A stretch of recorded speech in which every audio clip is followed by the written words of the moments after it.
صلو علی الحبیب صلی اللہ تعالی علی محمد صلی اللہ تعالی علیہ وسلم۔ میٹھے اور پیارے اسلامی بھائیوں، علم دین کی دوری کی وجہ سے بہت سارے لوگ یہاں تک کہ میجارٹی لوگوں کی ایسی ہیں کہ بہت سارے ایسی چیزوں کو وہ کرنا ضروری سمجھتے ہیں، حالانکہ اسلام میں اس کی کوئی اس طرح کے ضروری نہیں ہوتا اسلام میں یہ کرنا۔ اور یہاں تک کہ لوگ اتنا سختی سے ان باتوں پر عمل کرتے ہیں کہ وہ یہ سمجھتے ہیں اگر ہم یہ کام نہیں کریں گے تو کوئی نقصان ہو جائے گا، کوئی پریشانی آئے گی۔ تو آج اس ویڈیو میں وہی باتیں بتانے جا رہا ہوں، تو اسے اینڈ تک تمام اسلامی میں ضرور دیکھیں اور اسے آگے تک فارورڈ کریں تاکہ دوسروں کو بھی اس کے بارے میں معلومات ملیں۔ اور یہ جو بھی باتیں ہیں میں نے معلومات کر کے حاصل کی ہیں، یہ اپنی طرف سے میں نہیں بتا رہا ہوں۔ پہلا، واسطو دیکھنا، جیسا کہ گھر بنانے کے لیے واسطو دیکھتے ہیں کہ کدھر طرف دریچہ رکھنا ہے، کدھر دروازہ رکھنا ہے، اور یہاں تک کہ وہ کسی بڑے کو دکھاتے ہیں، چاہے ہو سکتا ہو مسلمان ہو یا غیر مسلم بھی ہو، وہ جس طرح بتاتا ہے کہ بھی ادھر دروازہ رکھنا ہے، آپ کے گھر کو یہ سیٹ ہوتا ہے اس طرح، تو وہ اس کے کہنے کے مطابق عمل کرتے ہیں اور وہ یہ سمجھتے ہیں اگر ہم نے اس طرح نہیں کیا، واسطو کے مطابق گھر نہیں بنایا، تو آنے والے دنوں میں گھر میں کوئی پریشانی آ سکتی ہے، بیماری آ سکتی ہے، کوئی میت ہو سکتی ہے۔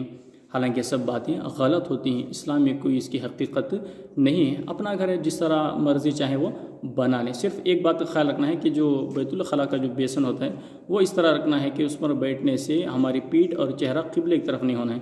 باقی اپنی مرضی ہے، ہال کی در بھی رکھیں، کچن کی در بھی رکھیں، روم کی در بھی رکھیں، لیکن لوگوں کی یہاں تک کہ 95% لوگوں کا یہ ماننا ہے کہ گھر واسطو کے مطابق ہونا ہے، اس لیے وہ یہاں تک کہ مین راستہ ہوتا ہے، دروازہ راستے کو مل رہا ہوتا ہے، اس کے باوجود بھی وہ کونے میں رکھ لیتے ہیں کیونکہ بولتے ہیں کہ بھئی ہمارا واسطو کے مطابق دروازہ ادھر آنا ہے۔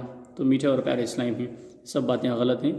جہاں چاہے دروازہ رکھتے ہیں، جدھر چاہے دریچہ رکھ سکتے ہیں، آپ کے اپنی سہولت کے حساب سے آپ گھر بنا سکتے ہیں، اس میں کوئی حرج کی بات نہیں ہے۔ دوسری بات، عود ڈالنا۔ میٹھے اور پیارے اسلام، عود سے مقصود خوشبو حاصل کرنا ہے، جس طرح اگربتی سے لگاتے ہیں کہ گھر میں، دکان میں، درگاہ میں، تو اس کا جو مقصد ہوتا ہے خوشبو حاصل کرنا، لیکن لوگ اسے ایک خاص جگہ پر ہی یہ کرتے ہیں، مثال کے طور پر تیجے میں، 10ویں میں، 20ویں میں، 40ویں میں، اور نام بول کر بھی ڈالتے ہیں کہ بھئی نام بول کر ڈالو، تو یہ غلط بات ہے کہ آج کل کا جو عود ہوتا ہے اس میں صرف دھواں ہوتا ہے، خوشبو بھی نہیں ہوتی۔ تو میت میں یہ دھواں سے لگانا چہلم میں، اس سے کیا مقصد ہے؟ کیا اس عود کی وجہ سے میت کو کوئی ثواب پہنچتا ہے، کوئی فائدہ پہنچتا ہے؟ ایسا نہیں ہے۔ ہاں، خوشبو کے لیے اپنے گھر میں، اپنی دکان میں خوشبودار اگربتی وغیرہ سے لگا سکتے ہیں، لیکن آج کل کے جو عود ہوتا ہے اس میں صرف دھواں ہوتا ہے، کچھ بھی اس میں خوشبو نہیں ہوتی۔ یہ حدیث پاک سے بھی، انہی سرکار صلی اللہ تعالی علیہ وسلم سے بھی ثابت ہے کہ سرکار صلی اللہ تعالی علیہ وسلم عود کی دھونی لیا کرتے تھے، وہ خوشبودار دھونی ہوتی تھی۔ آج کل صرف دھونی ہے، اس میں خوشبو نہیں ہے، تو یہ بھی غلط بات ہے۔ لوگوں میں یہ رائج ہو گیا ہے، صرف میت میں ہی وہ عود استعمال کرتے ہیں، جبکہ اس میں صرف اور صرف دھواں ہوتا ہے۔ تیسری بات، قبر پر اگربتی سے لگانا۔ میٹھے اور پیارے اسلام، یہ میت کو تکلیف دینے کی طرح ہے کہ قبر کے اوپر اگربتی سے لگانا یہ منع بھی ہے، اس سے میت کو تکلیف ہوتی ہے۔ یہ بھی اکثر لوگوں میں یہ رواج ہے کہ جب بھی قبرستان جاتے ہیں اگربتی ساتھ لے کر جاتے ہیں اور سلگا کر سرہانے سے لگا دیتے ہیں۔ یہاں خوشبو کسے پہنچا رہے ہیں؟ نہ وہ گھر ہے، نہ وہ دکان ہے کہ بھئی گھر کو خوشبودار رکھنا ہے، دکان کو خوشبودار رکھنا ہے، تو وہاں پر سلگانا بے مقصد ہے، اس سے مردے کو کوئی فائدہ نہیں پہنچتا۔ ہاں، اگر ہم نے کوئی پڑھ کر ایصال ثواب کیا، اس سے تو مردے کو فائدہ پہنچتا ہے، لیکن وہاں پر اگربتی سلگانے سے میت کو کوئی بھی فائدہ نہیں پہنچتا، اور یہ منع ہے، اس سے میت کو اور تکلیف پہنچتی ہے۔ چوتھی بات کہ چہلم میں لوگوں میں یہ رواج بن گیا ہے کہ گھر کو پینٹ مارتے ہیں۔ بھئی یہ کون سا خوشی کا موقع ہے کہ گھر کو پینٹ مار رہے ہیں؟ تو اسے کمپلسری سمجھتے ہیں، ضروری سمجھتے ہیں، ہر جو بھی جس کے بھی گھر میں میت ہو جاتی ہے چہلم میں وہ پورے گھر کو پینٹ مارتا ہے، تو یہ بھی غلط رسم ہے، تو اسے بھی ہمیں اپنے اندر سے نکال دینا ہے۔ ہاں، اگر گھر پرانا ہو گیا ہے، زیادہ میل کچیلا ہے، اگر اسے اب رنگنا چاہتے ہیں، چاہے شادی کا موقع ہو، عید کا موقع ہو، کوئی بھی موقع ہو، تو اسے رنگ سکتے ہیں، اس میں کوئی حرج نہیں، لیکن خاص چہلم میں اس طرح کرنا یہ اچھی بات نہیں ہے۔ اسی طرح رات میں ناخن کاٹنے کو بھی لوگ برا سمجھتے ہیں، حالانکہ رات میں بھی آپ ناخن کاٹ سکتے ہیں۔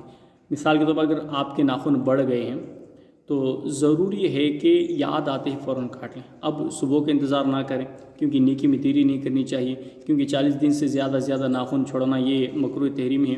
اس لیے آپ رات کو یاد آ گیا تو فوراً آپ رات کو ہی ناخن کاٹ سکتے ہیں. رات کو ناخن کاٹنے میں کوئی بھی حرج نہیں ہے.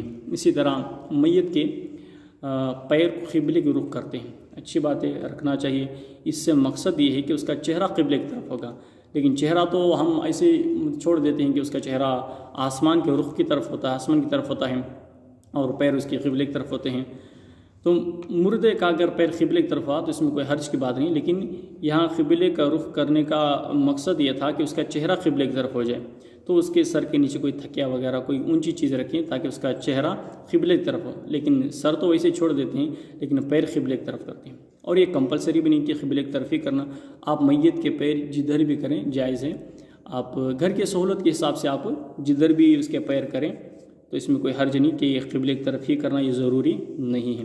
اسی طرح محرم اور سفر کے مہینے میں لوگ شادیاں نہیں کرتے، حالانکہ سال میں کوئی بھی ایسا دن نہیں جس میں شادی کرنا منع ہو. کر سکتے ہیں، رمضان میں کر سکتے ہیں، محرم میں کر سکتے ہیں. سفر کے مہینے میں تو بہت پیاری شادی نہیں، حضرت بی بی فاطمۃ الزہرا اور حضرت علی رضی اللہ عنہ کی شادی سفر کے مہینے میں ہوئی. تو ہمیں بھی چاہیے کہ ان رسومات کو ہم اپنے اندر سے نکالیں.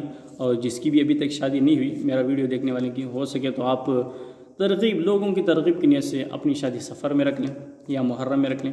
اسی طرح سانپ کو مارنے کو بھی لوگ برا سمجھتے ہیں کہ سانپ کو نہیں مارنا ہے، ناک سانپ کو اسے اسے، یہ بھی غلط بات ہے. کوئی بھی نقصان دینے والی چیز ہے، سانپ ہو بچھو ہو تو اسے مار سکتے ہیں. اس کی حدیث پاک میں بھی ترغیب آئی ہے، تو اس میں کوئی حرج نہیں ہے، اسے مارنے میں حرج نہیں ہے، مار سکتے ہیں.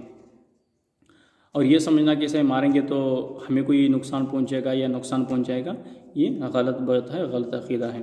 اسی طرح انگوٹھی، جو انگوٹھی پہنتے ہیں لوگ سمجھتے ہیں کہ سنت ہے، لیکن سنت نہیں ہے. اگرچہ چاندی کی ہو لیکن سنت ان کے لیے ہے جن کو سیل یعنی اسٹامپ لگانے کی ضرورت پڑتی ہے. پہلے کے دور میں کیا ہوتا تھا، سائن کرنے کا جس طرح ہمارا رواج ہے اس طرح وہاں پر وہ انگوٹھی سے مہر لگایا کرتے تھے، ان کے لیے سنت ہے. لیکن آج کل چاندی کی انگوٹھی پہننا صرف جائز ہے، سنت نہیں ہے. ہاں سنت ان کے لیے ہے جو انگوٹھی کے ذریعے اسٹامپ لگاتے ہیں. لیکن آج کل لوگ چاندی کے کڑے پہن لیتے ہیں، بہت سارے انگوٹھیاں پہن لیتے ہیں، گلے میں چین پہن لیتے ہیں اور سمجھتے ہیں کہ ہم نے سنت پر عمل کریں، حالانکہ یہ سب سنت نہیں ہے. حالانکہ چاندی کی انگوٹھی پہننا بھی سنت نہیں ہے. ہاں سنت ان کے لیے ہے جن کو انگوٹھی کے ذریعے اسٹامپ لگانے کی ضرورت پڑتی ہے. اسی طرح ایک اور بات بھی ہے جسے لوگ ضروری سمجھتے ہیں، حالانکہ یہ ضروری نہیں ہے. تو وہ کیا ہے، اسکول پڑھانا. حالانکہ میٹھے اور پیارے اسلامی بھائیوں، علم دین سکھانا ضروری تھا، وضو غسل کے مسائل سکھانا ضروری تھا. کہ آج کل بہت بڑے بڑے پڑھے لکھے والے ہو جاتے ہیں، ڈاکٹر ہو جاتے ہیں، انجینئر ہو جاتے ہیں، لیکن وضو غسل کے مسئلے انہیں پتہ نہیں ہوتے. اور ہم یہ سمجھتے ہیں کہ بھئی ضروری ہے، پڑھانا ضروری ہے، بچوں کو نہیں پڑھائیں گے تو کیسا. میٹھے اور پیارے اسلام، یاد رکھیے اگر کسی کو ABCD A to Z نہیں بول رہا ہوں میں، ABCD اگر یہ بھی اگر اسے پڑھنا نہیں آیا تب بھی گنہگار نہیں ہوگا، اور قیامت کے دن سے اس کے بارے میں پوچھا بھی نہیں جائے گا. ہاں اگر اس نے نماز نہیں سیکھی، روزہ نہیں سیکھا، وضو غسل کے مسائل، پاکی ناپاکی کے مسائل نہیں سیکھے، علم دین نہیں سیکھا تو گنہگار بھی ہوگا، اور اس کے بارے میں پوچھ گچھ بھی ہوئی، کیونکہ علم دین حاصل کرنا اس کے اوپر فرض تھا. تو علم دین حاصل کرنے کے لیے دعوت اسلام کے مدنی قافلوں ضرور سفر کریں. تو اس ویڈیو کو زیادہ سے زیادہ آگے شیئر کریں تاکہ دوسروں کو بھی اس کی معلومات ہو جائیں.